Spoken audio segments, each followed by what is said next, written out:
Okay, so the fourth talk will be about the slice filtration. I want to give another overview of where things are at, like I did last week. Yeah, thanks. Okay, so I've already drawn this diagram like 10 times, but I want to just keep reminding everybody where we're headed. And, well, for the purposes of the Kervaire problem, we constructed the following diagram, where on the left we have the map from the Adams-Novikov spectral sequence to the atom spectral sequence. And the argument was, well, we want to see whether this class here is a permanent cycle, and if it is, then it admits some lift to the Adams-Novikov, which is a permanent cycle, and then we wrote down all of those lifts, and they're all of the form some beta class plus junk of height less than or equal to 2. And then we showed that using these cyclic subgroups of the Morava stabilizer group, we could always detect these beta classes, and then as long as we took our height to be greater than 2, the junk here would go to 0, so that any such lift would be non-zero in this group cohomology. And then we sort of refined this diagram by using the Hopkins-Miller theorem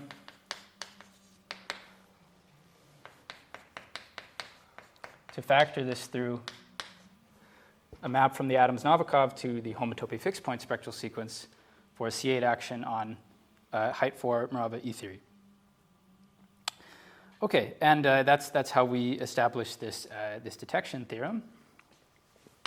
So that's the first thing. And then I told you, mostly for the purposes of motivation, about this unpublished theorem of HHR, which they call the group action theorem. I'm not sure if I called it that, but they like to call it that. And it describes the coefficients of Morava E theory as a G module. So in this particular case, what it says is that you can express this in the following way.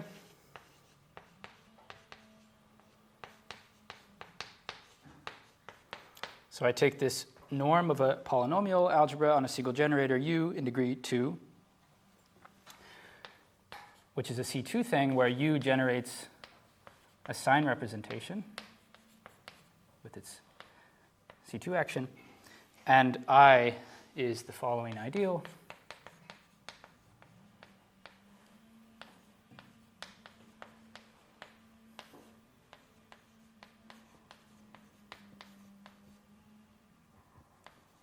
U minus U. Sorry. Yep. Okay. And one more term. This is gamma to the fourth U minus U. And in here you have the element 2U because of the fact that this generates a sign representation, so that in this norm term it generates an induced sign representation. And that's sort of how the two-adic topology is showing up in this equivariantly.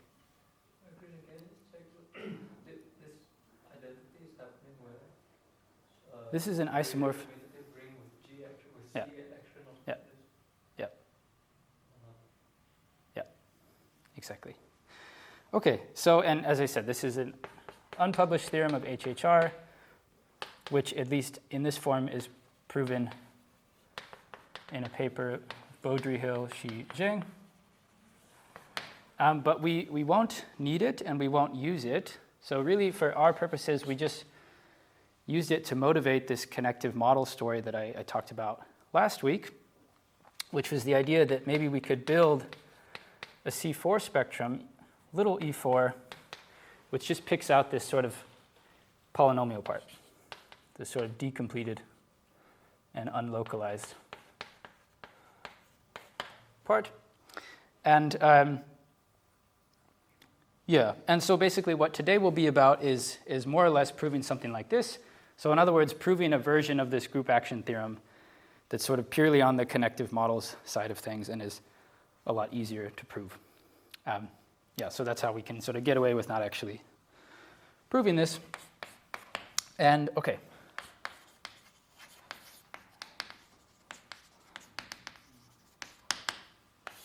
So the first step in constructing these connective models and understanding them is to pass through this theory of real orientations, which is more or less the usual theory of complex orientations, but with a kind of C2 action on everything that was sort of hiding behind there. So let me just remind you about complex orientations. So let's let E be a homotopy commutative ring spectrum.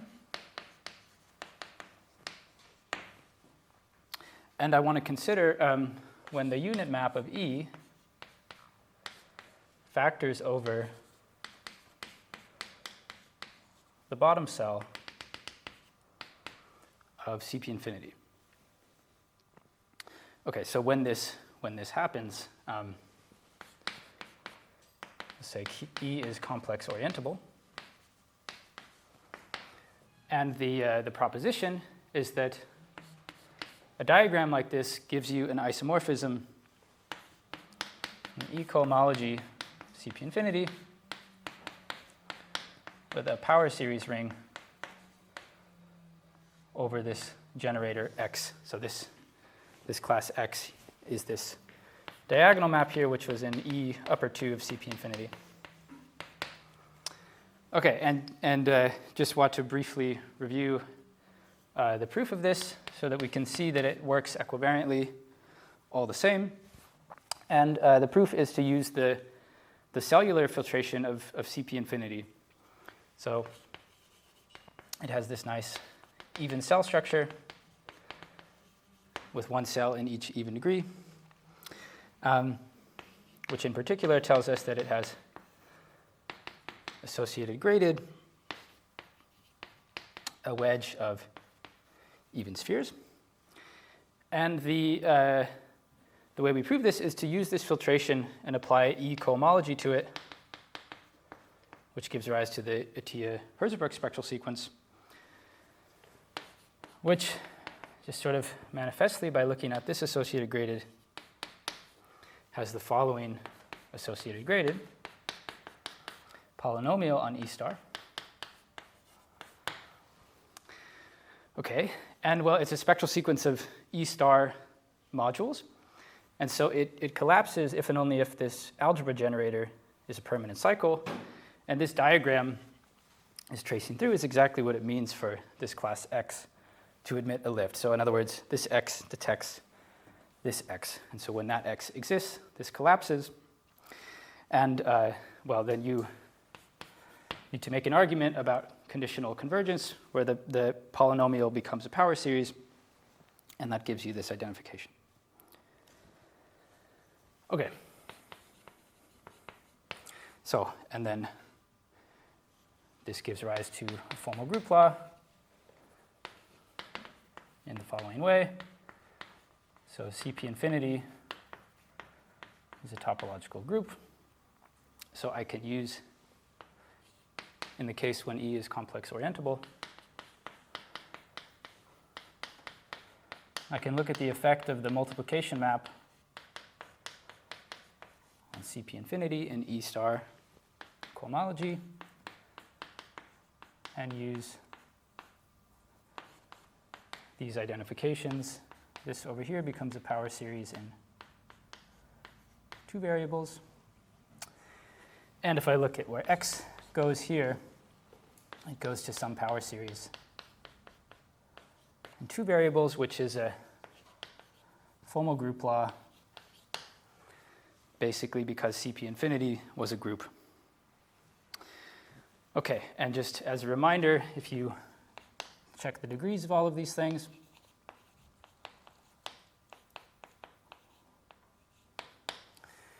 then the coefficients of this power series are in degree 2 times I plus j minus 1.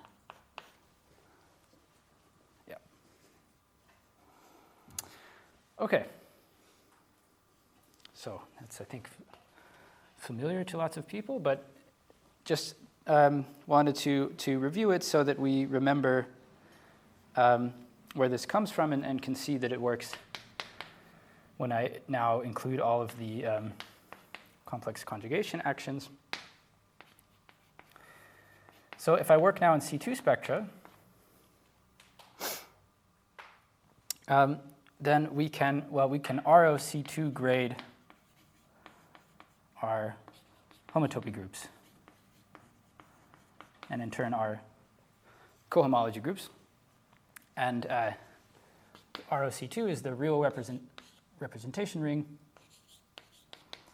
of the groups C2, which has basis the trivial representation and the sign representation. And I just want to recall for later that in this basis, the regular representation is just 1 plus sigma. Okay, and of course I have to say that there are subtleties in defining ROG graded homotopy groups involved in the equivalence relation defining that. But this won't be an issue for anything that I talk about. And if you want to read what HHR has to say about this, for example, you can see what we need from that there. Okay. And I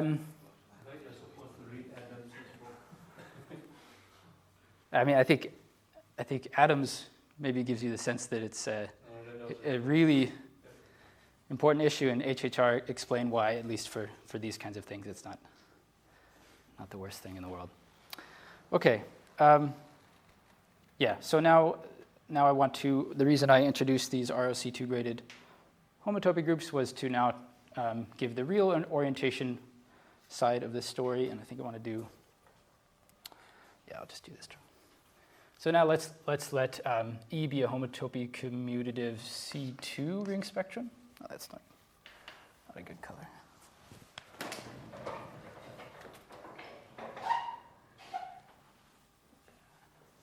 a big piece.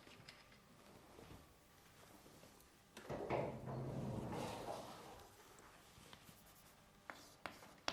think that's better. C2 ring spectrum. And I can define all of the same kind of things where I now use these real versions of things that we talked about last week. So if I ask for the unit map to factor over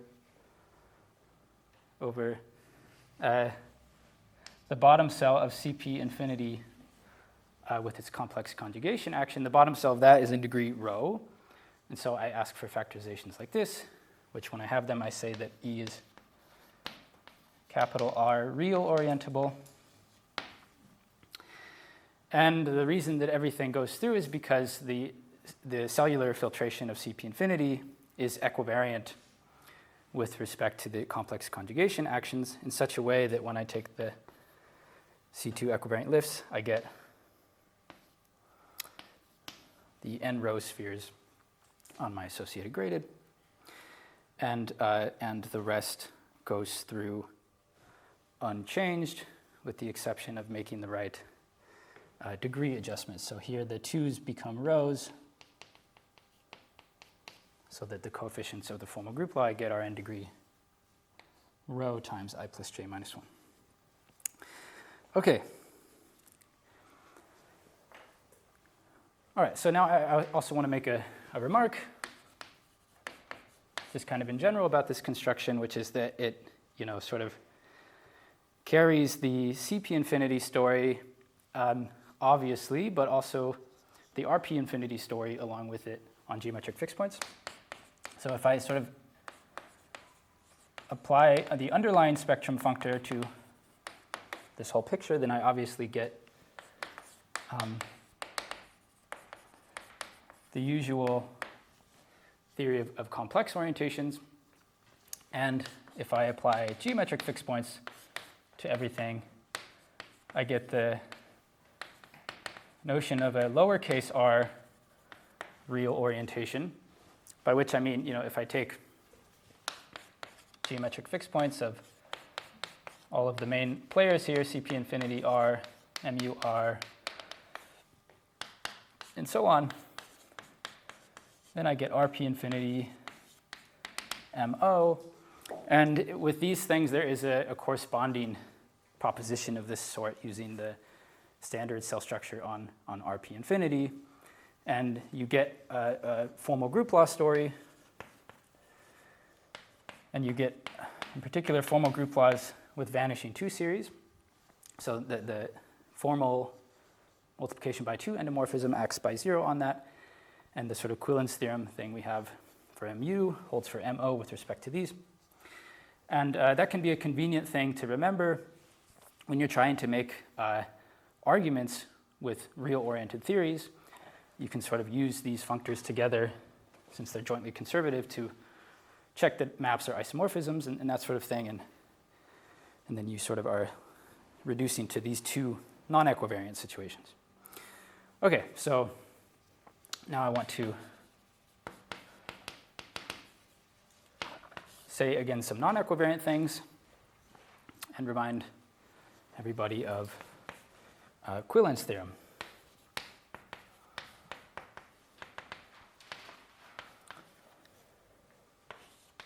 So Quillen's theorem says that, well, first of all, mu is complex orientable, and pi star mu carries the universal formal group law. And then you sort of have the BP version with the p-typical, the universal p-typical formal group law. And also we have sort of modular description of the homotopy groups of tensor powers of these things, which will be really important for us. So pi star mu tensor n carries the universal diagram like this, where I have n formal group laws.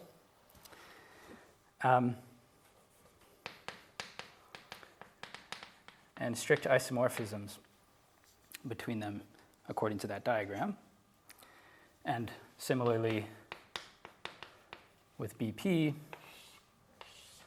but p-typical formal group laws.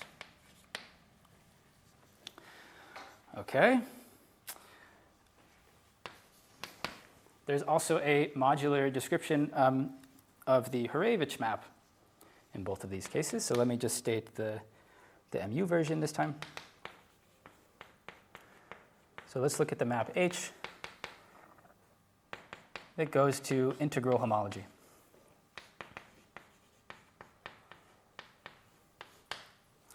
Okay, so first of all, the claim is that both of these rings have some universal property with respect to formal groups, and that the map here induces something that you would expect. So on the left, we have, as I said above, diagrams like this.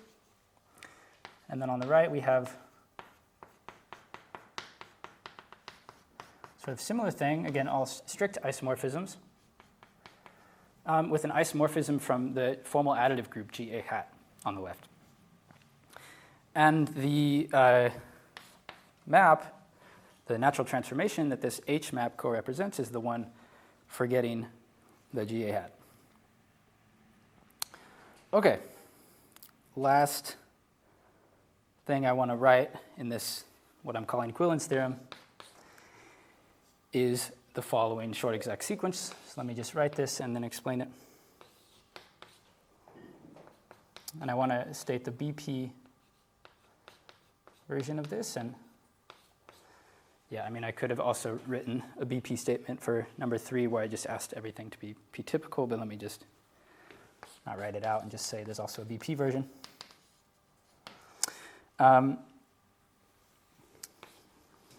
Okay, let me, as I said, write this down and then explain what I have written.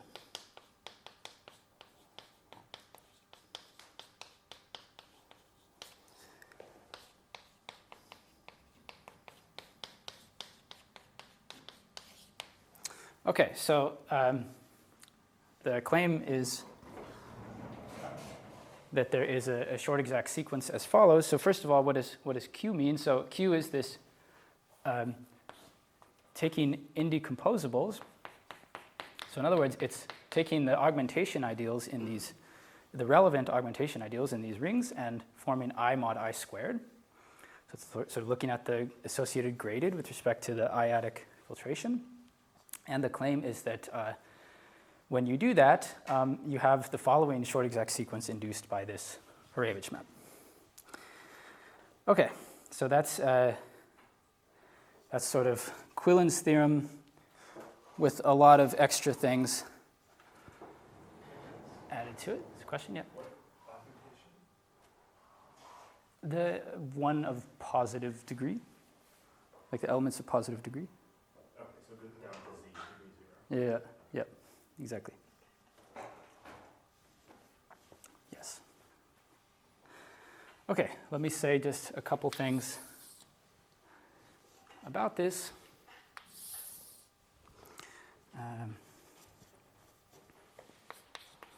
And maybe don't let me erase item 4 here, because I might forget that. Okay, so I'm not going to prove that MU has the universal formal group law, but let's just remember why it's complex orientable. So that just comes from the fact that it's a Thom spectrum, so it's sort of tautological. So this map, this CP infinity desuspended, CP infinity is equivalent to the Thom space of the tautological bundle over it via the 0 section of that bundle. And just by definition of MU as a Thom spectrum, there's a natural map like this by functoriality. It's the one that we used, to write down the sort of hands-on definition of it, for example. And so this map is sort of manifestly unidal, and that is our complex orientation X for MU. Okay, and I just write that down so we can remember that for the equivariant version. Okay, I want to say some things about 2, namely at least just where the sort of map comes from in this isomorphism, because it's a very important construction. So if I have a complex orientable theory E, and I have 2 complex orientations of it, so which is to say, 2 choices of diagrams with the dotted arrow X there. Let's say X and Y. Then by that proposition, I have 2 isomorphisms like this. And I can see where, for example, Y goes along this isomorphism. And it goes to some power series f of x. And you can unravel the definitions and show that this power series defines a canonical strict isomorphism from the formal group law over E star defined by X to the formal group law defined by Y. Okay, so, well, for example, let's let E now be the tensor power of MU. Then, via the complex orientation of U above, we have n different orientations of this for each tensor factor. And the n orientations, define a diagram call this F1, Fn minus 1, over pi star of E of formal group laws like this. And let's just call the coefficients of these power series B, I, J.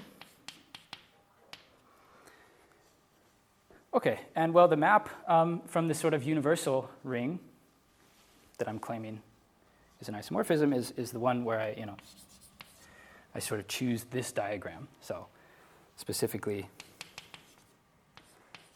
I have these classes Bij defined now, and they define for me a map like this, which turns out to be an isomorphism. So you can also see this as an instance of the Thom isomorphism. But anyway, this is where the sort of modular description is coming from. Christian, I'm a bit confused. So why are there not n choose 2 strict isomorphisms instead? I can take any 2 ordinates and that will Yeah. I mean, so yeah, like I think there's also a claim that if I composed F2 with F1, it would be the one I get. Yeah. Okay. Yeah. Okay. Let me just say something briefly about part 3. So, I mean, this is the same idea. With a little bit of input that if you look at, the complex orientable theory Z, that the corresponding formal group law is GA hat. And then I use the same construction to define a map into this from the universal thing. And I want to give the names, I want to give the generators, in that case, names, because they are really the coefficients of the logarithms of the FIs in this case.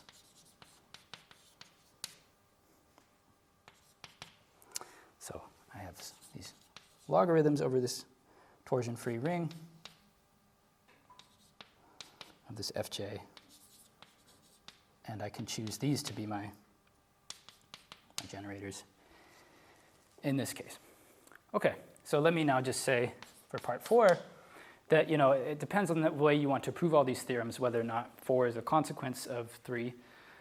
If you did have a proof of 3 independent of 4, then 4 would follow because, I've given a very explicit algebraic description of this map. And so you can make some argument with formal group laws to show that this is the case here. And so, for example, in Lurie's lecture notes on chromatic homotopy, he explains this really clearly. And yeah, it just follows from this modular description in 3. On the other hand, the way that Quillen originally proved theorem, part 1 of this theorem, for example, is to actually produce 4 first via the atom spectral sequence, and then actually use it to prove part 1. So let's just say that this follows from the atom spectral sequence of Mu or BP. Okay. All right, so that's some non-equivariant things. Now I want to move back to equivariant. And of course, the natural questions now are whether this Quillen's theorem and these variants also hold for MUR and these kinds of things. And there are versions of those theorems which are true, which we will prove next week, I think. But I want to just for now sort of mimic some of the basic constructions that happened here in the proof in the equivariant case. So let me state some things we're going to need. So first of all, MUR and BPR, which I'll define in a moment, and Z underline, which I will also define in a moment, are real orientable. And 2, if E is real orientable, then there are isomorphisms like this. I take the E homology of MUR,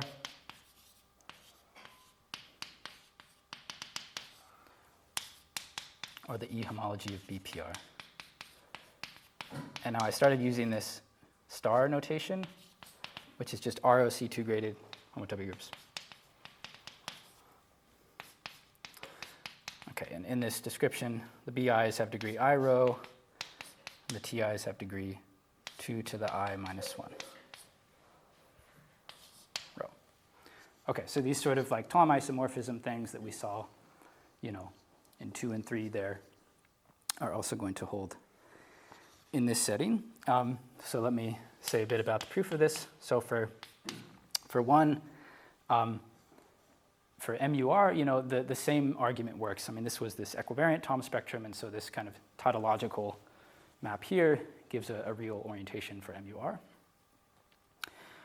Okay, and then for defining BPR, we can use a trick which is really useful.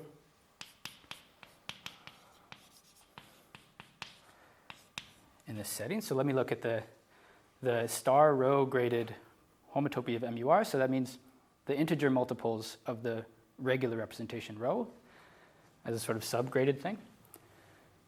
This is in particular where the coefficients of that formal group law live. this one here. And so by Quillen's theorem, there's a map classifying the formal group law over those degrees, which is graded in the sense that degree 2n goes to degree n rho here, just by construction. And it has the property that if I apply the restriction map, that, well, the composite is the identity.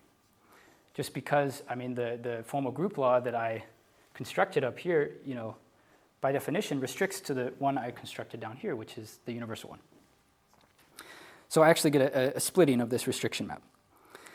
Okay, and that gives me a bunch of classes in equivariant homotopy groups. For instance, I can take the Quillen idempotent after I localize it 2, and I lift it to something in here, which I can use to form BPR in the usual way. So I'll just leave it at that, and maybe let me just say that lifting the Quillen idempotent defines BPR, which at the moment you can show is at least a ring spectrum summoned, but there's more structure on it. So let me remind you, I think I mentioned this last week as well, that some recent work of Ryan Quinn and Chi Zhu shows that it's actually E rho summoned of MUR localized at 2. But I won't use that today. I'll try to be careful not to, because I want to prove things about BPR that are used in this proof, like that it's strongly even in particular. What is this map, the horizontal map?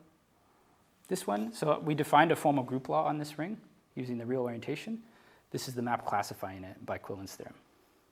And I cannot say this in terms of norm structure. Because the norm kind of the dimensions, it's like more like star 2 rho rather than... Yeah, they're not the norms. It's not the norms. Yeah. Okay, that defines MUR and BPR is, going to be real orientable as a sum end of this.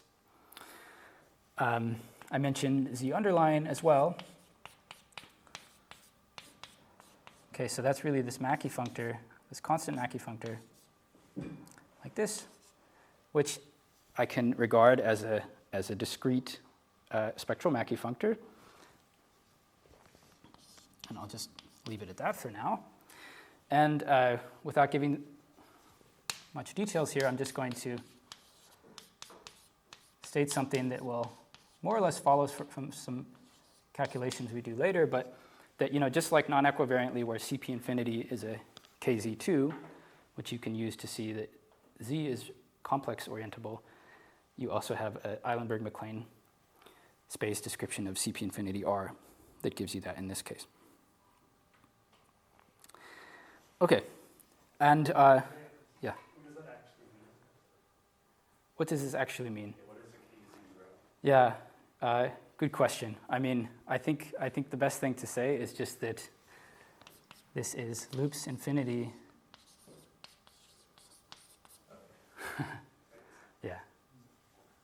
Yeah. Let's leave it at that.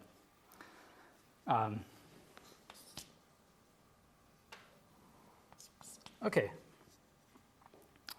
So what I want to say about this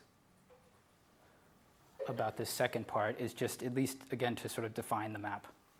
So how do I define the map? Let's say the first map.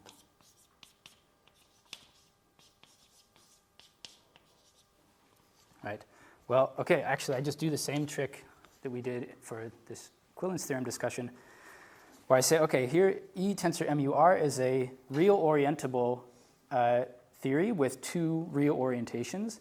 The same exact argument here provides me with a canonical strict isomorphism between the 2 formal group laws that provides.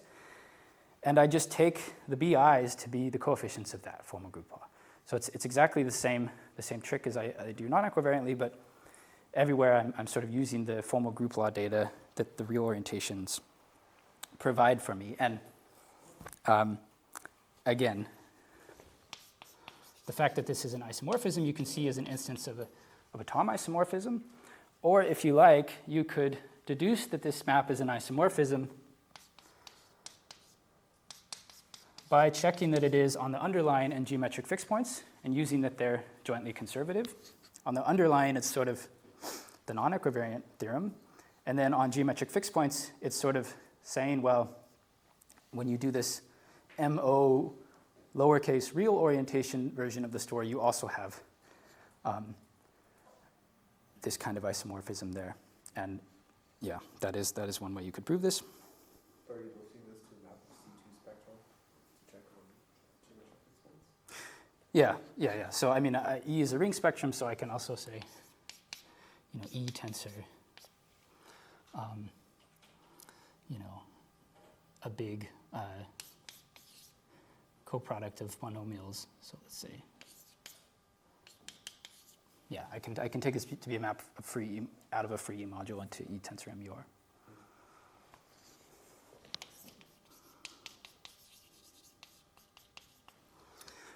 Yep. Okay. Great. So now let's get on to the proof of the group action theorem. So this sort of connective version of it, where I'm going to take a group G to always be C2 to the n, generated by a class gamma. Let me first just state the theorem that I'm going to prove. So I'm going to give you the BPR version of this as opposed to the MUR version of this, because it just makes things have less moving parts, but the proofs are not really so different. So let me look at the norm of BPR to C2 to the n, and I want to look at its underlying homotopy group. So that's what pi star E means, and call that ring Rn. And the claim is that this is, as a G algebra, this sort of G polynomial thing that we saw last week, where Ti is in degree 2 to the n minus 1, 2 to the I minus 1, sorry. And okay, let me just recall what this means. This G dot Ti notation. It's this sort of list of generators given by an induced sign representation.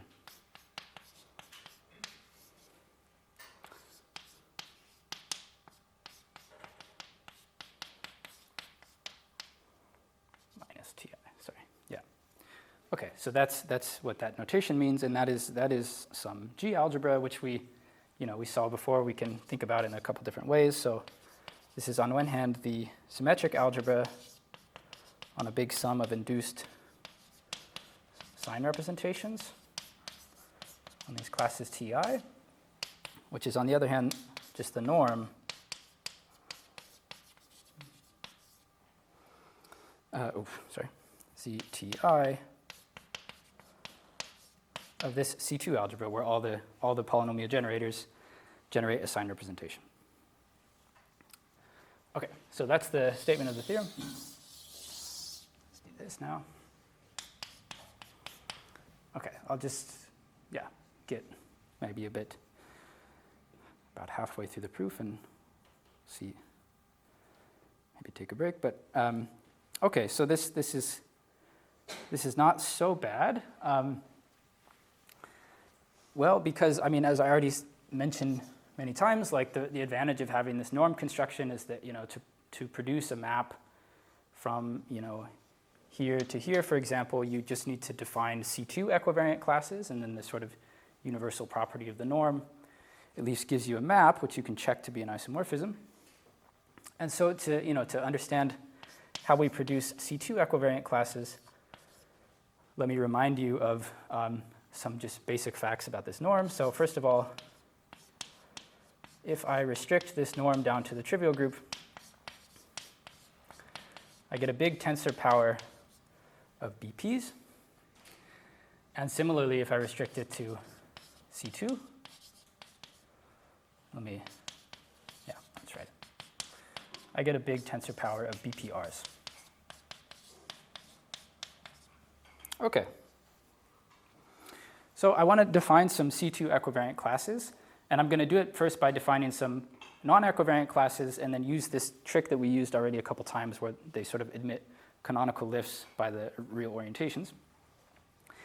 So let's look at the automorphism of this ring Rn given by the action of the generator. And well, what this does is it defines for me, so I have this universal formal group law over Rn using, the BP in the left, the leftmost spot, for example. And I can, take the image of that formal group law under this map gamma. So in other words, I take the power series and apply gamma to all the coefficients. That gives me another formal group law called F universal gamma. And well, actually, another way of saying that is I could take my complex orientation X and apply gamma to it, and I get another complex orientation, gamma X, and the formal group law that gives rise to is the same one as the one I just mentioned. And moreover, we have this canonical strict isomorphism between them over Rn coming from the fact that they both came out of this construction. So this map here comes from that construction. Okay, and well, these are p-typical things, two typical things. So this admits some two-typical expression as follows.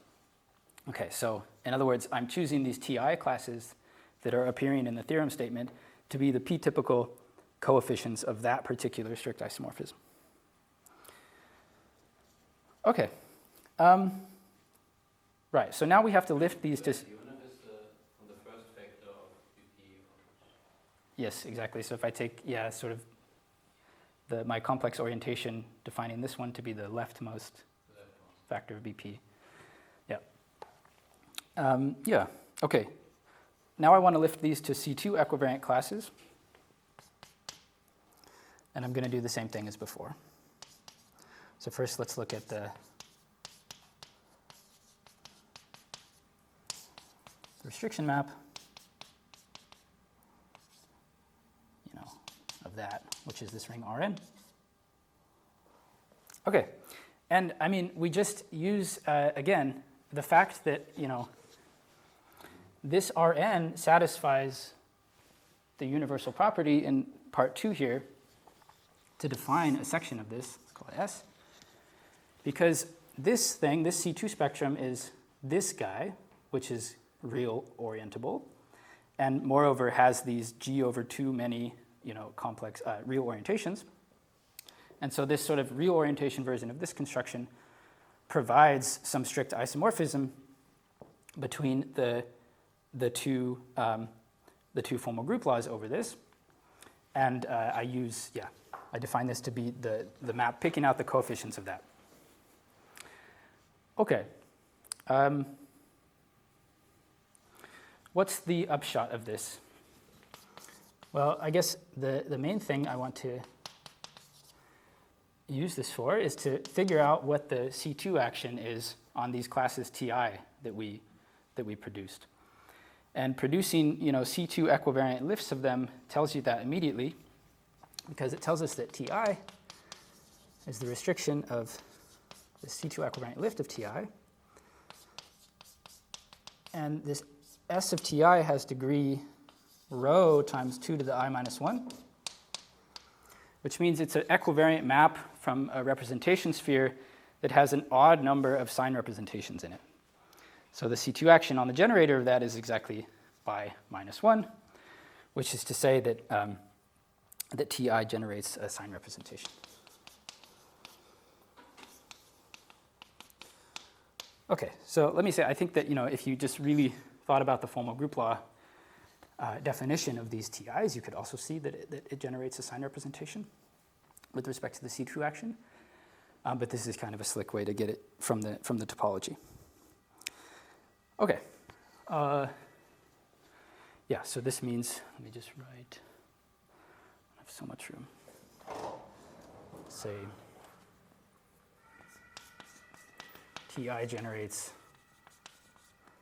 a sign representation. And maybe I'll just state one more thing about this step of the proof. So let's call this step 1 before we take our break. And this is the part I don't want to erase, so let me just do it over here.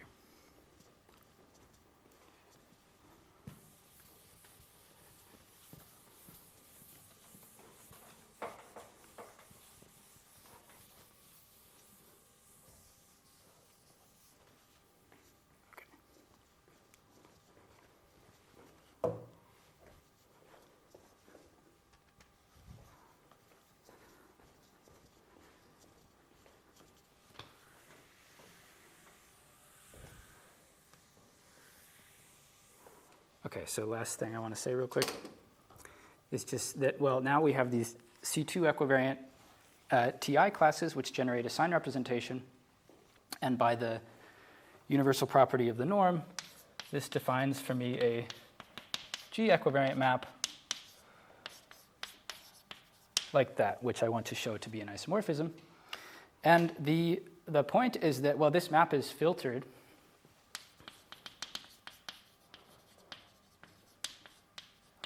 with respect to the I-adic filtrations, where the I is the augmentation ideal in these rings. And so I just need to show that it's an isomorphism on associated graded, which is the same thing, more or less, as saying that it's an isomorphism on Q, the indecomposables. And then this part 4 here will spit that out pretty easily. Okay, I think I will stop there and finish the proof after.